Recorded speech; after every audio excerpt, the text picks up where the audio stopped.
Praise the Lord. இன்றைக்கு daily dose of divine சேனல்ல 1 கொரிந்தியர் 15ஆம் அதிகாரம் மற்றும் சங்கீதம் 141ஆம் அதிகாரமும் வாசிக்க கேட்போம். கர்த்தாவே, உம்முடைய வேதத்தில் உள்ள அதிசயங்களை பார்க்கும்படிக்கு எங்கள் இருதயத்தின் கண்களை திறந்தருளும் சுவாமி. ஆமேன். 1 கொரிந்தியர் 15ஆம் அதிகாரம். அன்றியும் சகோதரரே, நான் உங்களுக்கு பிரசங்கித்த சுவிசேஷத்தை மறுபடியும் உங்களுக்கு தெரியப்படுத்துகிறேன். நீங்களும் அதை ஏற்றுக்கொண்டு அதிலே நிலைத்திருக்கிறீர்கள். நான் உங்களுக்கு பிரசங்கித்த பிரகாரமாய் நீங்கள் அதை கைக்கொண்டிருந்தால் அதனாலே நீங்கள் ரட்சிக்கப்படுவீர்கள். மற்றபடி உங்கள் விசுவாசம் விருதாவாயிருக்குமே. நான் அடைந்ததும் உங்களுக்கு பிரதானமாக ஒப்புவித்ததும் என்னவென்றால், கிறிஸ்துவானவர் வேத வாக்கியங்களின்படி நமது பாவங்களுக்காக மரித்து அடக்கம் பண்ணப்பட்டு வேத வாக்கியங்களின்படி 3ஆம் நாளில் உயிர்த்தெழுந்து கேபாவுக்கும் பின்பு 12 தரிசனமானார். அதன் பின்பு அவர் 500 பேருக்கு அதிகமான சகோதரருக்கும் ஒரே வேளையில் தரிசனமானார். அவர்களில் அநேகர் இந்நாள் வரைக்கும் இருக்கிறார்கள். சிலர் மாத்திரம் நித்திரையடைந்தார்கள். பின்பு யாக்கோபுக்கும் அதன் பின்பு அப்போஸ்தலர் எல்லாருக்கும் தரிசனமானார். எல்லாருக்கும் பின்பு அகால பிறவி போன்ற எனக்கும் தரிசனமானார். நான் அப்போஸ்தலர் எல்லாரிலும் சிறியவனாயிருக்கிறேன். தேவனுடைய சபையை துன்பப்படுத்தினதினாலே நான் அப்போஸ்தலன் என்று பெயர் பெறுவதற்கும் பாத்திரன் அல்ல. ஆகிலும் நான் இருக்கிறது தேவ கிருபையினாலே இருக்கிறேன். அவர் எனக்கு அருளிய கிருபை விருதாவாயிருக்கவில்லை. அவர்கள் எல்லாரிலும் நான் அதிகமாய் பிரயாசப்பட்டேன். ஆகிலும் நான் அல்ல, என்னுடனே இருக்கிற தேவ கிருபையே அப்படி செய்தது. ஆகையால் நானாகிலும் அவர்களாகிலும் இப்படியே பிரசங்கித்து வருகிறோம். நீங்களும் இப்படியே விசுவாசித்திருக்கிறீர்கள். கிறிஸ்து மரித்தோரிலிருந்து எழுந்தார் என்று பிரசங்கிக்கப்பட்டிருக்க, மரித்தோரின் உயிர்த்தெழுதல் இல்லை என்று உங்களில் சிலர் எப்படி சொல்லலாம்? மரித்தோரின் உயிர்த்தெழுதல் இல்லாவிட்டால் கிறிஸ்துவும் எழுந்திருக்கவில்லையே.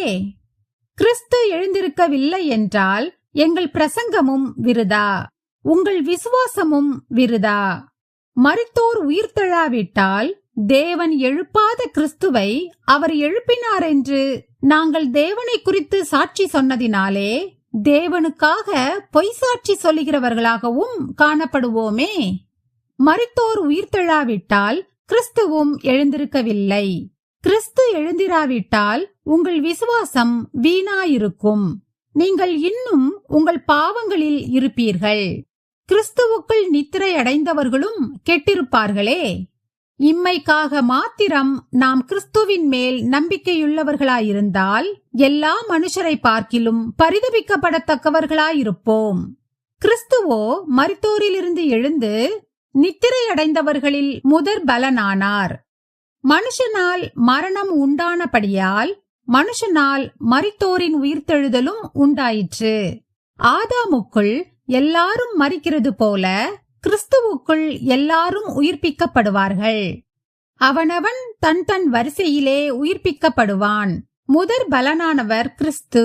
பின்பு அவர் வருகையில் அவருடையவர்கள் உயிர்ப்பிக்கப்படுவார்கள். அதன் பின்பு முடிவு உண்டாகும். அப்பொழுது அவர் சகல துரைத்தனத்தையும் சகல அதிகாரத்தையும் வல்லமையையும் பரிகரித்து தேவனும் பிதாவுமாயிருக்கிறவருக்கு ராஜ்யத்தை ஒப்புக்கொடுப்பார். எல்லா சத்துருக்களையும் தமது பாதத்திற்கு கீழாக்கி போடும் வரைக்கும் அவர் ஆளுகை செய்ய வேண்டியது. பரிகரிக்கப்படும் கடைசி சத்துரு மரணம். சகலத்தையும் அவருடைய பாதத்திற்கு கீழ்ப்படுத்தினாரே. ஆகிலும் சகலமும் அவருக்கு கீழ்ப்படுத்தப்பட்டதென்று சொல்லியிருக்கும் போது சகலத்தையும் அவருக்கு கீழ்ப்படுத்தினவர் கீழ்ப்படுத்தப்படவில்லை என்பது வெளியரங்கமாயிருக்கிறது. சகலமும் அவருக்கு கீழ்ப்பட்டிருக்கும் போது தேவனே சகலத்திலும் சகலமுமாயிருப்பதற்கு குமாரன் தாமும் தமக்கு சகலத்தையும் கீழ்ப்படுத்தினவருக்கு கீழ்ப்பட்டிருப்பார். மேலும் மரித்தோர் உயிர்த்தெழாவிட்டால் மரித்தவர்களுக்காக ஞான ஸ்நானம் பெறுகிறவர்கள் என்ன செய்வார்கள்? மரித்தவர்களுக்காக ஏன் ஞான ஸ்நானம் பெறுகிறார்கள்? நாங்களும் ஏன் எந்நேரமும் நாச மோசத்திற்கு ஏதுவாயிருக்கிறோம்? நான் அனுதினமும் சாகிறேன். அதை நம்முடைய கர்த்தராகிய கிறிஸ்து இயேசுவினால் உங்களை குறித்து நான் பாராட்டுகிற மேன்மையை கொண்டு சத்தியமாய் சொல்லுகிறேன். நான் எபேசுவிலே துஷ்ட மிருகங்களுடனே போராடினேன் என்று மனுஷர் வழக்கமாய் சொல்லுகிறேன். அப்படி போராடினதினாலே எனக்கு பிரயோஜனம் என்ன? மரித்தோர் உயிர்த்தெழாவிட்டால் புசிப்போம், குடிப்போம், நாளைக்கு சாவோம் என்று சொல்லலாமே. மோசம் போகாதிருங்கள். ஆகாத சம்பாஷணைகள் நல்லொழுக்கங்களை கெடுக்கும். நீங்கள் பாவம் செய்யாமல் நீதிக்கேற்க விழித்துக் கொண்டு தெளிந்தவர்களாயிருங்கள். சிலர் தேவனை பற்றி அறிவில்லாதிருக்கிறார்களே. உங்களுக்கு வெட்கமுண்டாக இதை சொல்லுகிறேன். ஆகிலும் மரித்தோர் எப்படி எழுந்திருப்பார்கள்? எப்படிப்பட்ட சரீரத்தோடே வருவார்கள் என்று ஒருவன் சொல்வானாகில், புத்தியீனனே, நீ விதைக்கிற விதை செத்தாலொழிய உயிர்க்க மாட்டாதே. நீ விதைக்கிற போது இனி உண்டாகும் மேனியை விதையாமல் கோதுமை அல்லது மற்றொரு தானியத்தினுடைய வெறும் விதையையே விதைக்கிறாய். அதற்கு தேவன் தமது சித்தத்தின்படியே மேனியை கொடுக்கிறார். விதை வகைகள் ஒவ்வொன்றிற்கும் அதற்கு ஏற்ற மேனியையே கொடுக்கிறார். எல்லா மாம்சமும் ஒரே விதமான மாம்சம் அல்ல. மனுஷருடைய மாம்சம் வேறே, மிருகங்களுடைய மாம்சம் வேறே, மச்சங்களுடைய மாம்சம் வேறே, பறவைகளுடைய மாம்சம் வேறே. வானத்துக்குரிய மேனிகளும் உண்டு, பூமிக்குரிய மேனிகளும் உண்டு. வானத்துக்குரிய மேனிகளுடைய மகிமையும் வேறே, பூமிக்குரிய மேனிகளுடைய மகிமையும் வேறே. சூரியனுடைய மகிமையும் வேறே, சந்திரனுடைய மகிமையும் வேறே, நட்சத்திரங்களுடைய மகிமையும் வேறே. மகிமையிலே நட்சத்திரத்துக்கு நட்சத்திரம் விசேஷித்திருக்கிறது. மரித்தோரின் உயிர்த்தெழுதலும் அப்படியே இருக்கும். அழிவுள்ளதாய் விதைக்கப்படும், அழிவில்லாததாய் எழுந்திருக்கும். கனவீனமுள்ளதாய் விதைக்கப்படும், மகிமையுள்ளதாய் எழுந்திருக்கும். பலவீனமுள்ளதாய் விதைக்கப்படும், பலமுள்ளதாய் எழுந்திருக்கும். ஜென்ம சரீரம் விதைக்கப்படும், ஆவிக்குரிய சரீரம் எழுந்திருக்கும். ஜென்ம சரீரமும் உண்டு, ஆவிக்குரிய சரீரமும் உண்டு. அந்தபடியே முந்தின மனுஷனாகிய ஆதாம் ஜீவாத்துமாவானான் என்று எழுதியிருக்கிறது. பிந்தின ஆதாம் உயிர்ப்பிக்கிற ஆவியானார். ஆகிலும் ஆவிக்குரிய சரீரம் முந்தினதல்ல, ஜென்ம சரீரமே முந்தினது. ஆவிக்குரிய சரீரம் பிந்தினது. முந்தின மனுஷன் பூமியிலிருந்து உண்டான மண்ணானவன். இரண்டாம் மனுஷன் வானத்திலிருந்து வந்த கர்த்தர். மண்ணானவன் எப்படிப்பட்டவனோ மண்ணானவர்களும் அப்படிப்பட்டவர்களே. வானத்துக்குரியவர் எப்படிப்பட்டவரோ வானத்துக்குரியவர்களும் அப்படிப்பட்டவர்களே. மேலும் மண்ணானவனுடைய சாயலை நாம் அணிந்திருக்கிறது போல வானவருடைய சாயலையும் அணிந்து கொள்வோம். சகோதரரே, நான் சொல்லுகிறது என்னவெனில், மாம்சமும் இரத்தமும் தேவனுடைய ராஜ்யத்தை சுதந்தரிக்க மாட்டாது. அழிவுள்ளது அழியாமையை சுதந்தரிப்பதும் இல்லை. இதோ ஒரு ரகசியத்தை உங்களுக்கு அறிவிக்கிறேன். நாம் எல்லாரும் நித்திரை அடைவதில்லை. ஆகிலும் கடைசி எக்காலம் தொனிக்கும் போது ஒரு நிமிஷத்திலே, ஒரு இமைப்பொழுதிலே நாம் எல்லாரும் மறுரூபமாக்கப்படுவோம். எக்காலம் தொனிக்கும்.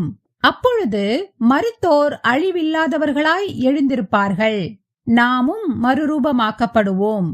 அழிவுள்ளதாகிய இது அழியாமையையும், சாவுக்கேதுவாகிய இது சாவாமையையும் தரித்து கொள்ள வேண்டும். அழிவுள்ளதாகிய இது அழியாமையையும், சாவுக்கேதுவாகிய இது சாவாமையையும் தரித்து கொள்ளும் போது மரணம் ஜெயமாக விழுங்கப்பட்டது என்று எழுதியிருக்கிற வார்த்தை நிறைவேறும். மரணமே, உன் கூர் எங்கே? பாதாளமே, உன் ஜெயம் எங்கே? மரணத்தின் கூர் பாவம், பாவத்தின் பலன் நியாயப்பிரமாணம். நம்முடைய கர்த்தராகிய இயேசு கிறிஸ்துவினாலே நமக்கு ஜெயம் கொடுக்கிற தேவனுக்கு ஸ்தோத்திரம். ஆகையால் எனக்கு பிரியமான சகோதரரே, கர்த்தருக்குள் நீங்கள் படுகிற பிரயாசம் விருதாவாயிராதென்று அறிந்து நீங்கள் உறுதிப்பட்டவர்களாயும் அசையாதவர்களாயும் கர்த்தருடைய கிரியையிலே எப்பொழுதும் பெருகுகிறவர்களாயும் இருப்பீர்களாக. சங்கீதம் 141 அதிகாரம். கர்த்தாவே, உம்மை நோக்கி கூப்பிடுகிறேன், என்னிடத்திற்கு வர தீவிரியும். நான் உம்மை நோக்கி கூப்பிடுகையில் என் சத்தத்திற்கு செவிகொடும். என் விண்ணப்பம் உமக்கு முன்பாக தூபமாகவும் என் கையெடுப்பு அந்திப்பலியாகவும் இருக்க கடவது. கர்த்தாவே, என் வாய்க்கு காவல் வையும், என் உதடுகளின் வாசலை காத்துக்கொள்ளும். அக்கிரமம் செய்கிற மனுஷரோடே ஆகாமிய கிரியைகளை நடப்பிக்கும்படி என் இருதயத்தை துன்மார்க்கத்திற்கு இணங்க ஒட்டாதேயும். அவர்களுடைய ருசியுள்ள பதார்த்தங்களில் ஒன்றையும் நான் சாப்பிடாமல் இருப்பேனாக. நீதிமான் என்னை தயவாய் குட்டி என்னை கடிந்து கொள்ளட்டும். அது என் தலைக்கு எண்ணெயைப் போலிருக்கும். என் தலை அதை அல்ல தட்டுவதில்லை. அவர்கள் இக்கட்டுகளில் நான் இன்னும் ஜெபம் பண்ணுவேன். அவர்களுடைய நியாயாதிபதிகள் கண்மலை சார்புகளிலிருந்து தள்ளுண்டு போகிற போது என் வார்த்தைகள் இன்பமானவைகள் என்று கேட்பார்கள். பூமியின் மேல் ஒருவன் மரத்தை வெட்டி பிளக்கிறது போல எங்கள் எலும்புகள் பாதாள வாய்க்கு நேராய் சிதறடிக்கப்பட்டிருக்கிறது. ஆனாலும் ஆண்டவராகிய கர்த்தாவே, என் கண்கள் உம்மை நோக்கி இருக்கிறது. உம்மை நம்பியிருக்கிறேன். என் ஆத்துமாவை வெறுமையாக விடாதேயும். அவர்கள் எனக்கு வைத்த கண்ணியின் சிக்குகளுக்கும் அக்கிரமக்காரரின் சுருக்குகளுக்கும் என்னை விலக்கி இரட்சியும். துன்மார்க்கர் தங்கள் வலைகளில் அகப்படுவார்களாக, நானோ அதற்கு தப்பி கடந்து போவேன். ஆமேன். நாம் ஜெபிப்போம். அன்பின் பரலோக பிதாவே, இந்த அருமையான காலை வேளையை தந்ததற்காக உமக்கு கொடானு கொடி நன்றி ஏசப்பா. கர்த்தாவே, என் வாய்க்கு காவல் வையும், என் உதடுகளின் வாசலை காத்துக்கொள்ளும் என்று தாவீது ராஜா சொல்லியிருக்கிறது போல, நீர்தாமே எங்கள் வாயிலிருந்து வருகிற ஒவ்வொரு வார்த்தையும் உமக்கு பிரியமுள்ளதாக இருக்கும்படி எங்கள் நாவையும் எங்கள் உதடுகளையும் நாங்கள் காத்துக்கொள்ள எங்களுக்கு கற்றுத்தர வேண்டுமாறு ஜெபிக்கிறேன் அப்பா. எங்கள் சொல்லும் செயலும் எப்பொழுதும் உமக்கு பிரியமாயிருக்கட்டும் அப்பா. நாங்கள் தெரிந்தோ தெரியாமலோ ஏதேனும் உமக்கு பிரியமில்லாத காரியங்களை பேசியிருந்தோமானால் செய்திருந்தோமானால் தேவரீர் நீர்தாமே எங்களுக்கு மன்னிக்க வேண்டுமாறு ஜெபிக்கிறேன் அப்பா. அந்த குற்றங்களை எங்களுக்கு உணர்த்தி அதை நாங்கள் மறுபடியும் செய்யாதபடிக்கு நீர்தாமே எங்களுக்கு கிருபை கொடுத்துள்ள வேண்டுமாறு ஜெபிக்கிறேன். எங்களுடைய ஆசீர்வாதத்திற்கு தடையாயிருக்கிற எல்லா பாவங்களையும் நீர்தாமே எங்களுக்கு மன்னிக்க வேண்டுமாறு ஜெபிக்கிறேன் அப்பா. இந்த நாள் முழுவதிலும் நீர் எங்களோடு கூடவே இருந்து எங்களை பாதுகாத்துக் கொள்ளுங்க, வழி நடத்துங்க, ஆசீர்வதிங்க. இயேசு கிறிஸ்துவின் மூலமாக ஜெபம் கேளும் எங்கள் ஜீவனுள்ள நல்ல பிதாவே, ஆமேன். என் ஆத்துமாவே கர்த்தரை ஸ்தோத்திரி, என் முழு உள்ளமே அவருடைய பரிசுத்த நாமத்தை ஸ்தோத்திரி. என் ஆத்துமாவே கர்த்தரை ஸ்தோத்திரி, கர்த்தர் செய்த சகல உபகாரங்களையும் மறவாதே. ஆமேன், ஆமேன். நாம் அடுத்த நாள் வேத வாசிப்பில் சந்திப்போம். God bless you.